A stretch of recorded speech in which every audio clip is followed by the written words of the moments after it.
Ready হিজাবটা দেখাই। কামিলা ready হিজাবের আমাদের কালার অ্যাভেলেবেল আছে, মোটামুটি অনেক কালার আছে। তো কামিলা রেডি হিজাবটা একটা দেখিয়ে দিই। খুবই সুন্দর কমফোর্ট এই হিজাব, এই যে অনেক আরামদায়ক। এখানে নেকআপটা এখানে এক সাইডে দেওয়া আছে, হ্যাঁ এখানে হচ্ছে নেকআপ দেওয়া আছে আর বেল্ট দেওয়া আছে। আমি এগুলো উপরেই রেখে দিয়েছি আপনাদের দেখানোর জন্য, এটা ভিতরে চলে যাবে। আর যদি দেখেন এই বেল্ট ছাড়াই কিন্তু ফিটিং হয়ে গেছে। এখন যদি আপনার ফিটিং করার প্রয়োজন পড়ে সেক্ষেত্রে দুইটা বেল্ট দেওয়া আছে, বেল্ট দিয়ে আপনি ফিটিং করে নিতে পারবেন। আর এখানে হচ্ছে নিকাপটা দেওয়া আছে এক পাশে শিলি দিয়ে, আর এদিকে অপশনও দেওয়া আছে। টিপ বোতাম কিন্তু দুইটা, একটা প্লাস আরেকটা অপশন।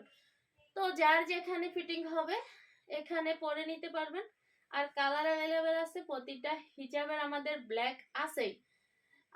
এই আপনাদের যেটা হচ্ছে কমন প্রশ্ন থাকে যে এই হিজাবটা কি ব্ল্যাক আছে, আমাদের সব হিজাবের ব্ল্যাক আছে, কিন্তু অনেক হিজাবের আমাদের ব্ল্যাকই আছে, অন্য কালার নাই, কিন্তু সব হিজাবের ব্ল্যাক আছে। তো কামিলা রেডি হিজাবের প্রাইসটা হচ্ছে মাত্র 700 টাকা। কামিলা রেডি হিজাবের প্রাইসটা হচ্ছে মাত্র 700 টাকা। না, এটা কোনো ডিসকাউন্ট প্রাইস না, এটা আমরা অ্যাভেলেবেল প্রাইস। বেশি নিলে সেটা হচ্ছে আলাদা বিষয়।